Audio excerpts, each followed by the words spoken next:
Alors on va ouvrir notre Bible ce matin dans l'Épître aux Hébreux. On va commencer à faire une série de prédications sur l'Épître aux Hébreux. C'est là où on est arrivé puisqu'on a fini l'Épître à Philémon il n'y a pas longtemps.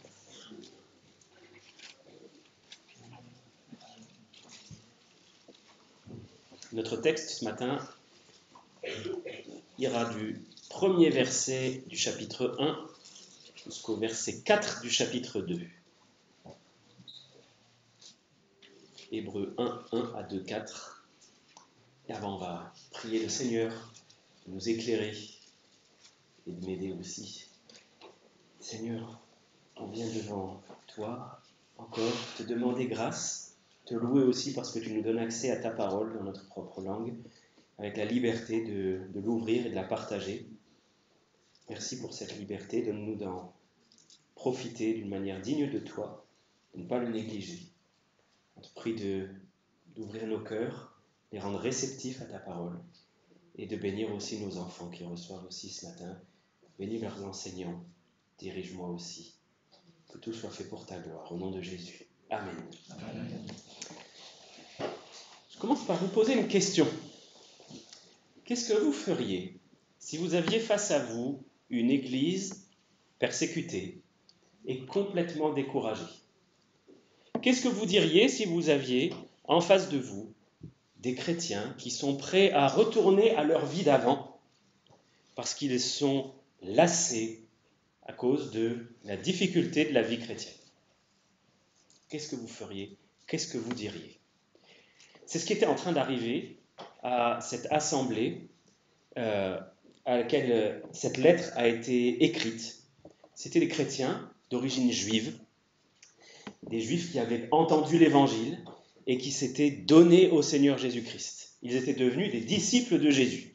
Alors ça ne s'était pas fait dans la facilité parce que à ce moment-là, pour eux, devenir disciples de Jésus, ça signifiait être persécutés.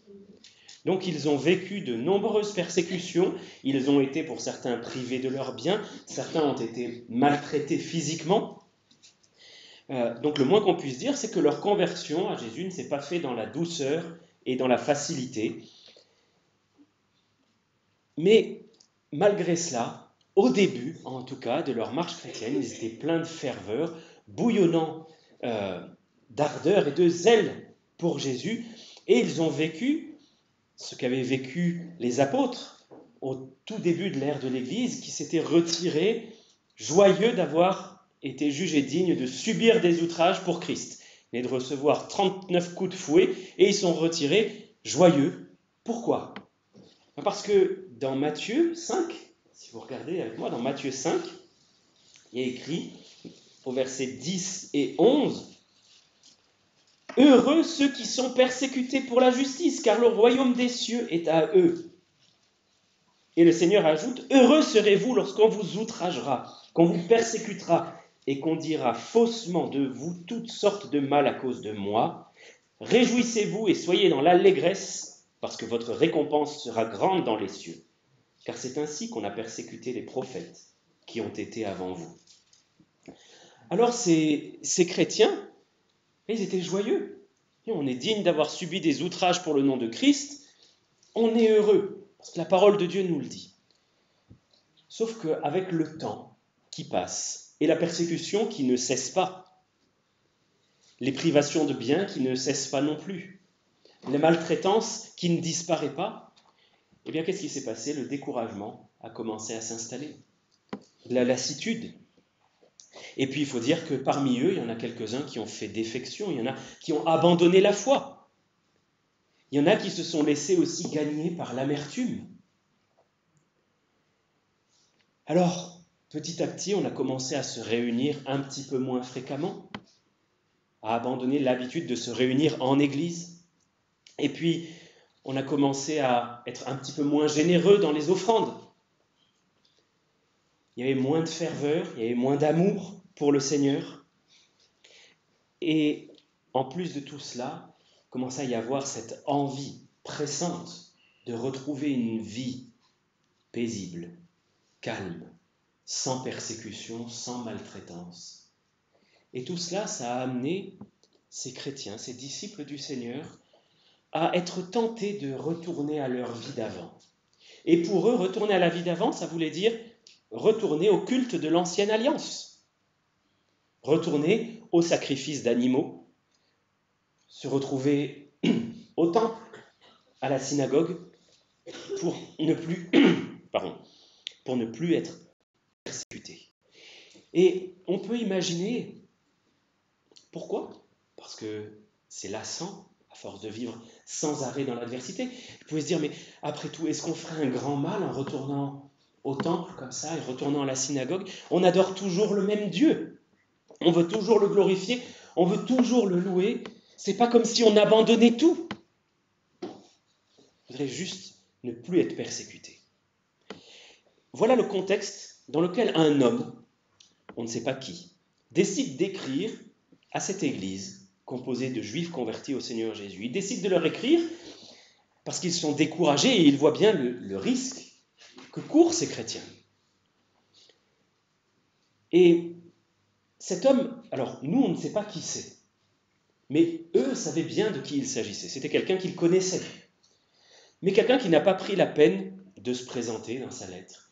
Il ne dit pas un mot à son sujet, il ne prend pas la peine de dire ni qui il est, ni d'où il vient. Par contre, dès le début, dès les premières lignes, ce qu'il fait, c'est qu'il parle de Jésus. Son seul désir, c'est de pointer les regards de ces chrétiens découragés vers Christ. Et il leur écrit cette lettre, une lettre qui est assez longue, elle fait 13 chapitres, ce qui est assez consistant, et c'est une lettre d'encouragement qui va consister à leur rappeler qui est Jésus. Mais entre tous ces encouragements et toutes ces descriptions de qui est Jésus, il va y avoir un certain nombre d'avertissements. Des avertissements qui sont, au fil de la lettre, de plus en plus sévères. Pourquoi est-ce qu'il fait cela ? On peut se dire, c'est un peu étrange de vouloir encourager les gens et puis de leur donner des avertissements en leur montrant des choses de plus en plus difficiles et de plus en plus sévères. Bien, parce qu'il veut fortifier ces chrétiens qui sont en train de chanceler dans leur foi. Et il veut leur rappeler que retourner en arrière est un comportement que le Seigneur Dieu ne tolère pas chez ses enfants. Et que ça commence par de petites choses et que petit à petit, on laisse à l'ennemi de plus en plus de terrain. Mais que le Seigneur, qui est un père qui discipline ses enfants, ne tolérera pas ces comportements-là chez ses enfants et qu'il est prêt à les discipliner de la manière même la plus sévère et la plus vigoureuse. Donc en fait, il est en train de dire à ces chrétiens qui ne veulent plus lutter. Ils ne veulent plus lutter contre le découragement. Ils ne veulent plus lutter pour leur foi. En dire non, le Seigneur ne tolérera pas ça chez vous. Vous devez continuer malgré les difficultés de la marche chrétienne. Et il les avertit des conséquences très sérieuses que peut avoir l'abandon progressif, le reniement progressif de la foi et l'abandon de ses valeurs. Alors on va lire maintenant notre texte, Hébreux 1, 1 à 2, 4. Après avoir autrefois, à plusieurs reprises et de plusieurs manières, parlé à nos pères par les prophètes, Dieu, dans ces derniers temps, nous a parlé par le Fils. Il l'a établi héritier de toutes choses. Par lui, il a aussi créé l'univers. Le Fils est le reflet de sa gloire et l'empreinte de sa personne, et il soutient toutes choses par sa parole puissante. Il a fait la purification des péchés et s'est assis à la droite de la majesté divine dans les lieux très hauts.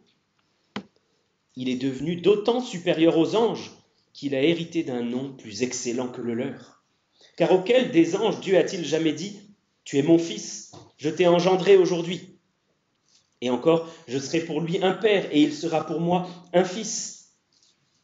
Et de nouveau, lorsqu'il introduit dans le monde le premier-né, il dit que tous les anges de Dieu l'adorent. De plus, il dit des anges, il fait de ses anges des esprits et de ses serviteurs une flamme de feu. Mais il a dit au Fils, ton trône, ô Dieu, est éternel. Le sceptre de ton règne est un sceptre d'équité. Tu as aimé la justice et tu as haï l'iniquité. C'est pourquoi, ô Dieu, ton Dieu t'a oint d'une huile de joie au-dessus de tes collègues. Et encore, Toi, Seigneur, tu as au commencement fondé la terre, et les cieux sont l'ouvrage de tes mains. Ils périront, mais tu subsistes. Ils vieilliront tous comme un vêtement. Tu les rouleras comme un manteau et ils seront changés. Mais toi, tu restes le même, et tes années ne finiront point. Et auquel des anges a-t-il jamais dit « Assieds-toi à ma droite, jusqu'à ce que je fasse de tes ennemis ton marchepied » Ne sont-ils pas tous des esprits au service de Dieu, envoyés pour exercer un ministère en faveur de ceux qui doivent hériter du salut ? C'est pourquoi nous devons d'autant plus nous attacher aux choses que nous avons entendues, de peur que nous ne soyons emportés loin d'elles. Car si la parole annoncée par des anges a eu son effet, et si toute transgression et toute désobéissance a reçu une juste rétribution, comment échapperons-nous en négligeant un si grand salut ? Le salut annoncé d'abord par le Seigneur nous a été confirmé par ceux qui l'ont entendu, Dieu appuyant leur témoignage par des signes, des prodiges et divers miracles, et par les dons du Saint-Esprit distribués selon sa volonté. Voilà notre texte pour ce matin, texte assez long mais qui est une unité, où la première chose que cet homme dit à ces chrétiens découragés, c'est que Dieu a parlé à plusieurs reprises et de plusieurs manières. Dieu a parlé à plusieurs reprises et de plusieurs manières. Ce n'est pas un Dieu qui est resté silencieux. Ce n'est pas un Dieu qui est resté caché tout au long de l'histoire en laissant le soin aux hommes d'essayer de deviner ou de comprendre. Non, Dieu s'est révélé, Dieu a parlé. Il nous a laissé sa parole comme un témoignage de qui il est. Alors c'est sûr que nous avons le témoignage de la nature qui nous parle d'un Dieu tout-puissant, d'un Dieu extrêmement intelligent, d'un Dieu qui dépasse toute sa création, puisqu'il a pu la concevoir. Mais nous avons aussi le témoignage de la parole, dans lequel Dieu nous révèle qui il est, quel est son caractère, sa sainteté, son amour, et le fait qu'il veut apporter du secours à tous ceux qui se confient en lui. Mais dans notre texte de ce matin, ce que l'Esprit Saint, qui a inspiré ce texte, veut surtout souligner, c'est qu'il y a une révélation de Dieu qui surpasse toutes les autres.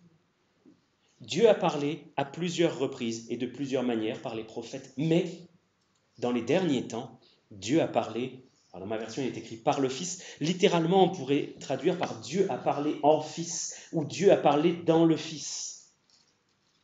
C'est ça que l'Esprit Saint veut souligner ici. C'est que oui, Dieu s'est révélé, Dieu n'est pas resté dans le silence, mais surtout, Dieu nous a accordé une révélation qui dépasse toutes les autres lorsqu'il est venu se révéler par Christ. Oui, ces Juifs pouvaient puiser un secours réel et véritable dans l'Ancien Testament, dans toute la révélation de l'Ancien Testament. Mais ils avaient, par Jésus, une révélation bien plus grande encore de qui est Dieu. Et c'est ça que Dieu veut nous montrer ici dans ce passage.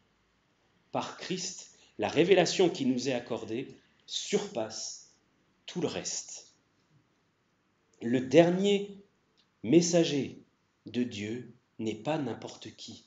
Voilà ce que veut dire notre texte ce matin. Dieu n'a pas envoyé un prophète parmi les prophètes. Il a envoyé le Fils. Regardez un petit peu comment, dans notre monde, les informations nous sont données. Si vous regardez un petit peu les journaux, parfois vous entendez que l'information vient d'une source proche du dossier, d'une source bien informée. Alors là, bon, vous dites, bon, ça a l'air d'être quelqu'un de fiable, dessus. On ne sait pas qui c'est, mais bon, il y a une info qui nous est donnée. Mais c'est quand même une info de seconde main. Puis après, quand les choses deviennent un petit peu plus sérieuses, là, on a un porte-parole officiel qui est nommé, on sait de qui il s'agit, qui apporte une information.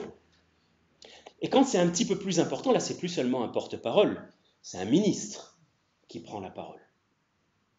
Mais finalement, quand c'est le président de la République qui décide de prendre la parole devant tout le monde et de publier sur les médias son intervention, là, on sait que c'est quelque chose de très important, qu'il veut véhiculer un message qui, à ses yeux, est extrêmement important. Il ne l'a pas confié à quelqu'un d'autre. Il ne l'a pas confié à un ministre, à un porte-parole ou à un quelconque responsable de la communication. Non, il vient lui-même annoncer ce qu'il juge être un message important. Il ne communique pas sur tout, le président de la République. Non, sur des choses importantes. Alors, cette analogie, elle a évidemment ses limites, mais là, c'est ce que nous avons. Dieu a envoyé des prophètes qui ont donné des messages importants, mais dans ces derniers temps, il s'est révélé par le Fils. Jésus n'est pas simplement un porte-parole, c'est le messager ultime.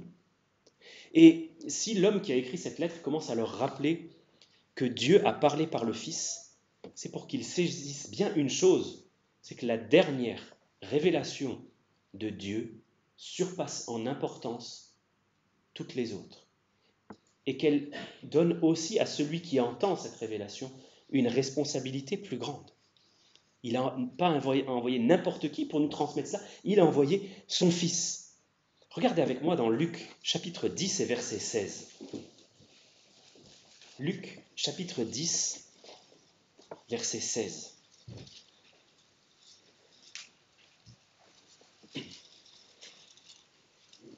C'est le Seigneur Jésus qui parle et qui dit « Celui qui vous écoute m'écoute, et celui qui vous rejette me rejette.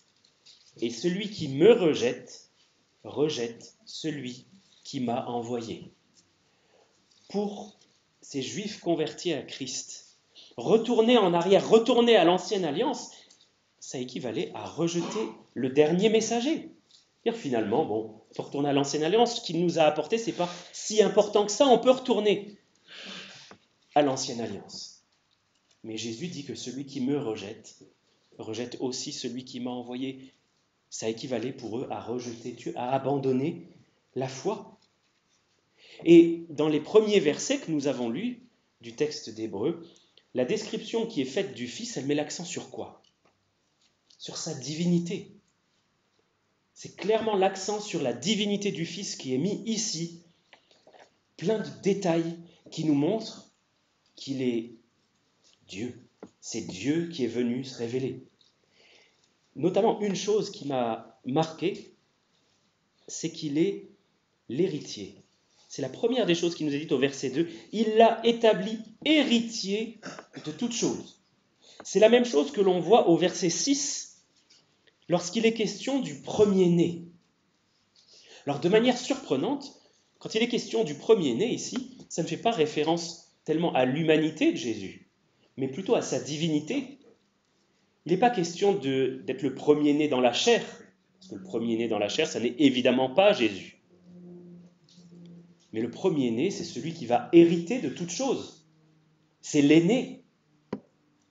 Et d'ailleurs, qu'est-ce qu'il dit du premier-né ? Que tous les anges de Dieu l'adorent. Donc il veut bien souligner sa divinité. Mais l'héritier, c'est donc celui qui va hériter de toutes choses. Si j'ai un petit peu de bon sens, je vais essayer de ne pas me mettre mal avec le fils du patron. Pourquoi ? Parce que le fils du patron va hériter de l'entreprise. C'est lui qui va devenir le patron après. Et voilà ce que cet homme qui écrit à ces chrétiens essaye de leur dire. Là, vous êtes en train de rejeter l'héritier, le premier-né, celui à qui appartient toute la création. Il nous est aussi dit qu'il est le créateur. Par lui, il a aussi créé l'univers. Ça, c'est quelque chose qui m'a marqué plusieurs fois, assez récemment, quand je l'ai lu, de constater que le créateur, c'est le Fils. La parole de Dieu nous dit que c'est celui qui a créé toute chose, c'est le Fils. Dieu a tout créé par lui. Si vous regardez aussi dans Colossiens, chapitre 1, versets 15 et 16. Colossiens 1, versets 15 et 16. Nous avons exactement le même fil de pensée. Il nous est dit que le Fils est l'image du Dieu invisible, le premier-né de toute la création. Car en lui ont été créées toutes les choses qui sont dans les cieux et sur la terre, les visibles et les invisibles, trône, dignité, domination, autorité. tout a été créé par lui et pour lui. Alors, je dois reconnaître que longtemps, moi j'ai pensé que le Créateur, c'était Dieu le Père.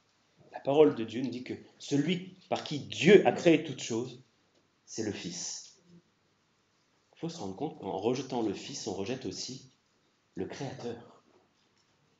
Il est celui, nous dit encore notre texte, qui est le purificateur, celui qui ôte les péchés par son sacrifice.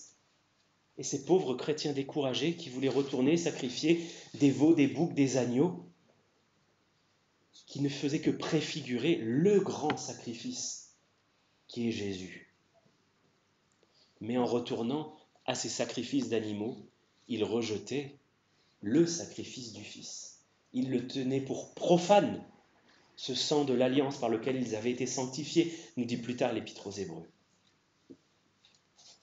Il fallait bien que ces chrétiens se rendent compte de qui est Jésus. Qui est Jésus? Et à partir du verset 4 jusqu'au verset 14, l'auteur s'emploie à comparer Jésus à qui? Aux anges.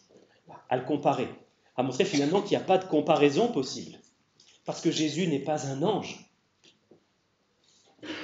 Et il veut bien insister là-dessus. Alors, pour nous, ça peut paraître étrange. Pourquoi autant insister et consacrer presque tout un chapitre à montrer que Jésus est bien plus qu'un ange? Dans la culture juive de l'époque, ça avait un relief bien différent que pour nous, parce que à cette époque-là, la pensée juive est très imprégnée de cette idée que la loi de l'Ancien Testament, a été transmise à Moïse et au peuple d'Israël par des anges. On va voir deux passages qui nous montrent cela. Dans Acte 7, versets 52 et 53, pour commencer. Acte 7, versets 52 et 53. C'est le discours d'Étienne, juste avant son martyre. Et il dit avec beaucoup de verve à ces pharisiens qui le persécutent, dit: lequel des prophètes vos pères n'ont-ils pas persécuté? Ils ont tué ceux qui annonçaient d'avance la venue du juste que vous avez livré maintenant et dont vous avez été les meurtriers, vous qui avez reçu la loi d'après des commandements d'anges et qui ne l'avez point gardée. Dans la pensée juive de l'époque, il y avait ce souvenir très présent que la loi a été donnée au moyen d'anges qui ont été des médiateurs. Et si vous regardez un petit peu plus loin, dans Galates chapitre 3, verset 19,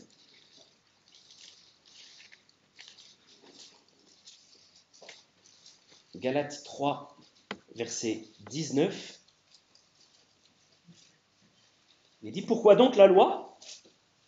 Elle a été donnée ensuite à cause des transgressions, jusqu'à ce que vienne la descendance à qui la promesse avait été faite.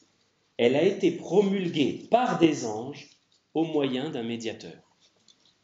Donc c'est quelque chose qui ne nous apparaît pas très distinctement dans l'Ancien Testament, mais que d'une manière qui n'est pas décrite, on ne sait pas exactement comment ni quel était exactement leur rôle, ce sont des anges qui sont venus apporter à Moïse les commandements de Dieu. On ne sait pas exactement quel est leur rôle, mais à plusieurs reprises, on voit qu'ils ont eu un rôle à jouer dans la transmission de la loi. Et peut-être qu'il y avait petit à petit ce glissement dans la pensée de ces chrétiens que Jésus était un ange comme les autres qui étaient venus apporter la révélation de la loi. C'était un ange de plus, venu apporter quelque chose de complémentaire. Mais celui qui a écrit cette lettre, il a voulu arrêter tout de suite cette pensée-là, leur dire non, Jésus est plus qu'un ange. Il est supérieur aux anges. Déjà parce qu'il a un nom supérieur au leur. Ce nom, c'est qu'il est appelé le Fils. Moi, ça m'a fait penser évidemment à ce chant « Quel beau nom porte loin de l'Éternel ». Mais il est le Fils. Aucun ange n'est appelé le Fils de Dieu. Au verset 6, je l'ai déjà dit, il est écrit que les anges de Dieu l'adorent. À quel moment Dieu va-t-il accorder sa gloire à un autre qu'à lui-même? Jamais. Je ne donnerai pas ma gloire à un autre, a dit le Seigneur. Pourtant, il dit aux anges, adorez le Fils. Les anges eux-mêmes refusent de se prosterner et d'adorer un autre que Dieu. Au verset 8, on voit qu'il est l'Éternel qui est sur son trône, qui règne éternellement, qui a tout créé, qui ne passera jamais. Et finalement, au verset 14, il nous est dit ce que sont vraiment les anges. Les anges sont des serviteurs que Dieu envoie pour nous, en faveur de ceux qui ont hérité du salut. Mais à aucun moment, le Père n'a promis la victoire aux anges. Il a promis la victoire au Fils. Donc, par tout ce texte, l'auteur de cette lettre veut montrer que Jésus, c'est le roi qui est dans la gloire, le roi qui règne sur toute chose, dont la splendeur majestueuse dépasse celle des anges. Il est le dernier messager divin. Et cela nous amène finalement à l'avertissement qui est donné au chapitre 2, dans les 4 premiers versets. Cet avertissement, c'est aussi la conclusion de ce passage-là. Premier point, il leur dit « c'est pourquoi ». Chapitre 2, ça commence comme ça. C'est pourquoi. À cause de tout ce que je viens de vous dire.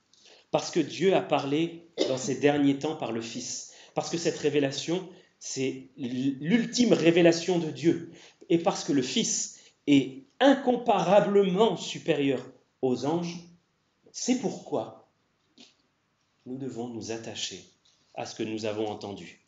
Et dans l'esprit de l'auteur, ce que nous avons entendu, c'est quoi ? Bien, c'est l'Évangile. Nous devons nous y attacher, mais de toutes nos forces. Parce que le messager est grand, alors le message est grand lui aussi. Regardez avec moi dans Matthieu 21. Dans Matthieu 21, les versets 34 à 37, on a une parabole du Seigneur Jésus.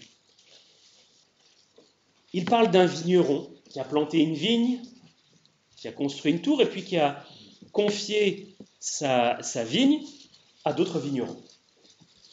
Et puis à un moment, le maître de la vigne envoie différents serviteurs pour récolter le fruit de sa vigne. Donc Matthieu 21, versets 34 à 37, il est dit que lorsque le temps de la récolte fut arrivé, il envoya ses serviteurs vers les vignerons pour recevoir le produit de sa vigne. Les vignerons, s'étant saisis de ses serviteurs, battirent l'un, tuèrent l'autre et lapidèrent le troisième. Il envoya encore d'autres serviteurs en plus grand nombre que les premiers, et les vignerons les traitèrent de la même manière. Enfin, il envoya vers eux son fils en disant « Ils auront du respect pour mon fils. » Pourquoi le Père ici envoie-t-il le Fils ?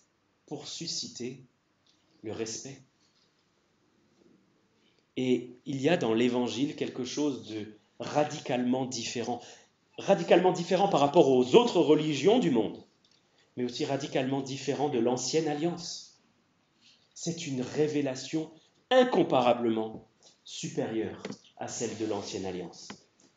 Voilà pourquoi nous devons nous attacher à cette révélation, parce qu'elle nous a été accordée par celui qui est plus grand que tout, par celui qui règne dans le ciel, qui s'est déplacé lui-même pour nous porter le message. Quel autre messager divin peut dire « Je suis le chemin, la vérité et la vie. Nul ne vient au Père que par moi. » Aucun. Être éloigné du messager, c'est être éloigné du message. Parce qu'il est le chemin. Il est la vérité. Il est la vie. Donc si on s'éloigne de lui, on s'éloigne de toute la promesse qui va en lui. Parce qu'on ne s'éloigne pas d'une religion. On s'éloigne de la personne même de Dieu qui est venu se révéler. Alors, en voulant retourner au sacrifice de l'ancienne alliance pour retrouver un peu de paix, ces Juifs avaient l'impression de ne pas commettre un acte si grave. Mais l'Esprit de Dieu inspire cet homme pour leur montrer qu'ils sont en train de commettre l'acte le plus grave qu'ils puissent concevoir parce qu'ils sont en train de rejeter celui par qui ils ont été sauvés, celui qu'ils ont confessé comme le Seigneur, comme le Sauveur. Ils étaient en train de mettre sur le même plan le sacrifice des animaux et le sacrifice du Fils, l'ancienne et la nouvelle alliance. Et ça nous montre que Dieu veut qu'on ait son Fils en très haute estime. Il veut que nous ayons du respect, le plus grand respect pour son Fils. Sinon, nous sommes comparables aux vignerons de la parabole, dont il est dit que quand ils ont reçu le Fils, ils l'ont tué. Ils lui ont manqué de respect, sans avoir de considération, ni pour le Fils, ni pour celui qui l'a envoyé. Mais pour revenir à notre texte, et on termine avec cela, la raison fondamentale pour laquelle nous devons nous attacher à ce que nous avons entendu, c'est que Dieu ne laissera pas impunis ceux qui, après avoir confessé le Seigneur, se détournent de lui. Je vous relis ce texte à partir du verset 2. « Car si la parole annoncée par des anges a eu son effet, et si toute transgression et toute désobéissance a reçu une juste rétribution, comment échapperons-nous en négligeant un si grand salut ?»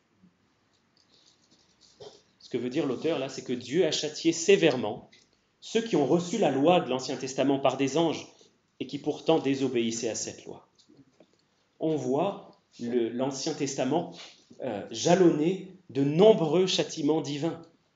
Des serpents qui ont été envoyés, des incendies immenses qui se déclarent dans le camp, des gens qui tombent morts comme cela, la terre qui s'ouvre et qui engloutit le peuple. Pourquoi ? Parce qu'ils ont reçu la loi divine, ses grands et ses bons commandements. Ils les ont reçus par des anges et ils s'en sont détournés.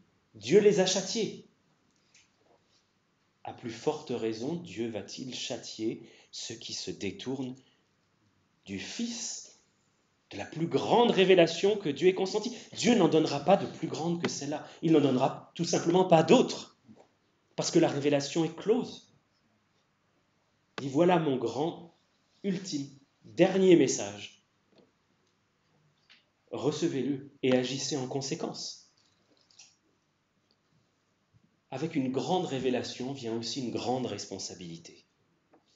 Et il nous est dit, ne pas négliger un si grand salut. Et si le salut est si grand, c'est pourquoi ? C'est à cause de son auteur. Parce qu'il s'est donné lui-même, le Fils de Dieu s'est donné lui-même.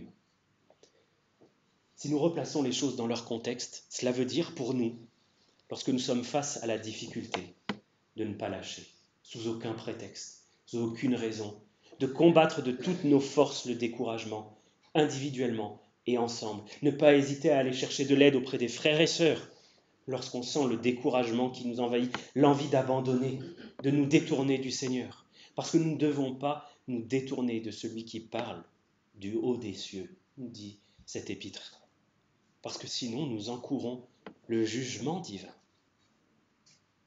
Oui, Dieu juge et châtie ses enfants, et parfois de la manière la plus sévère, parce qu'il commence par s'occuper de ses enfants. Moi, je corrige et je châtie mes enfants, pas ceux de mes voisins.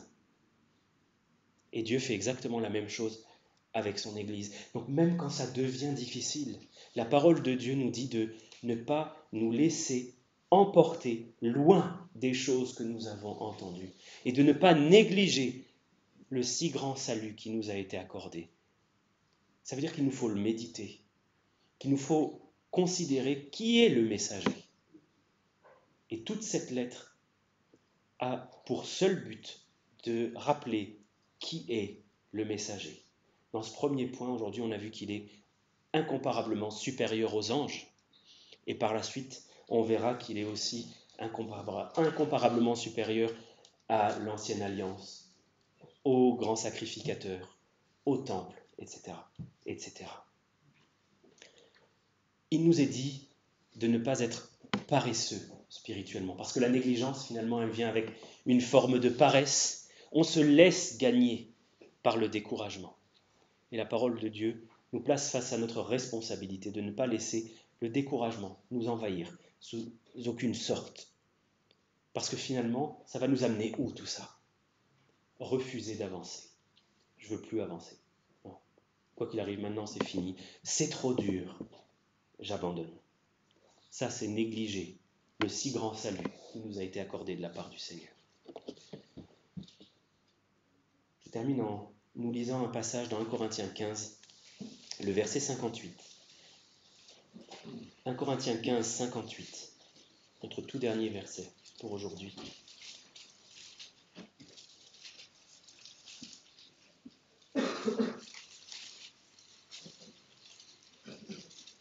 Ainsi, mes frères bien-aimés, soyez fermes, inébranlables, travaillant de mieux en mieux à l'œuvre du Seigneur, sachant que votre travail ne sera pas vain dans le Seigneur. On va prier ensemble. Notre Dieu, tu nous as accordé par ton Fils une révélation plus grande, plus excellente que toutes les précédentes.